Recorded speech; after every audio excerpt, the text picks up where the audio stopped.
এখন আগের কাম হয় নাই, আগের আগের কাম হয় নাই, এইটা বাদ দাও, কি দিছি না দিছি এটা বাদ দাও। আগের কাম আমার ভালো লাগতেছে কি দিছি এইটার জন্য না, ভালো লাগতেছে 4 মাসের মধ্যে তোমাদের চেহারার সামনে আইসা দাঁড়াইছি তো 4 বার, 3-4 বার তো দেখছো এমপি রে। এইটাই আমার বড় সফলতা যে আমার ভোটারের সাথে আমার চোখে চোখে সম্পর্ক হইতাছে। আগের এমপি তো বা আগের নেতাদেরকে বেশিরভাগ দেখাই যায় নাই। এখন আমি গত সপ্তাহে গাছের জন্য আইছিলাম না, তখন আমার শিবানী মনে হয় কইছিল যে এই বৃষ্টিতে কষ্ট হয় রেইনকোট দেওয়ার জন্য, জননী তখন আমি কইছিলাম যে আমি দিমুগো দিদি।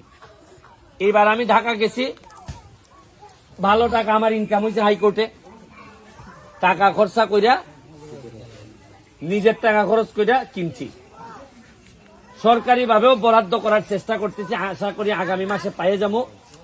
আরো সরকারি ভাবেও রেইনকোট কইছি যে আমি যতদিন এমপি আছি আমি কথা দিছি যে আমার চা বাগানে 24টা চা বাগানের কোন মহিলা যারা বাইরে গিয়ে চা পাতার কাঠে তুলে তাদের একজনও এই রেইনকোটের বাইরে থাকবে না। আমার এলাকার চা বাগানের আগামী 5 বছর পরে আমি এমপি থেকে চলে যাওয়ার সময় আমি দেখে যাইতে চাই আমার চা বাগানের প্রতিটা মহিলা শ্রমিক তাদের চেহারা দেখলে বোঝা যাবে যে না কিছু যত্ন আত্মীয় হয়েছে এদের উপর। শোনো, যত্ন হয় কিনা গাছের অবস্থা দেখলে বোঝা যায় না, মানুষের চেহারা দেখলে বোঝা যায় যে যত্ন হইতেছে কিনা। আমার যেভাবে আমি পাইছিলাম আমার চা বাগানের মহিলাদের 4.5 বছর পরে আমি রাইখা যাইতে চাই, এদের চেহারা দেখলেই যেন বোঝা যায় যে না এই গাছেরও কিছু চর্চা হয়েছে, এই কারণে এরা মাশাআল্লাহ এখন একটু ভালো অবস্থায় আছে।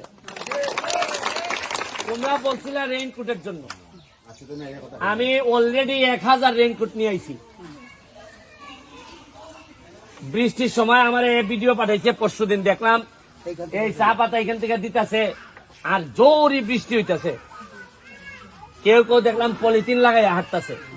পলিথিনে কি আর বৃষ্টি মানে? বৃষ্টিতে কি পলিথিন মানে? কিছুই তো মানে না।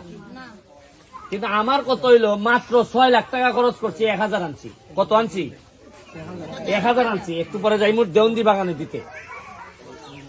50 বছরে কি কারো এই কথা মনে হইল না যে এই বইনটা আমার, এই মাটা আমার, এইরকম বৃষ্টিতে কাজ করে, এদেরকে একটা রেইনকোট দেই।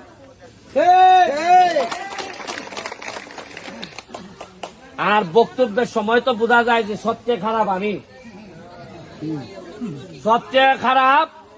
শুনেন, এই বক্তব্য দাঁড়াইছিলাম মার্কানিয়া, আমি একটা এমপি নির্বাচন করছিলাম, আমারে বলা হয়েছে আমি নাকি জারজ।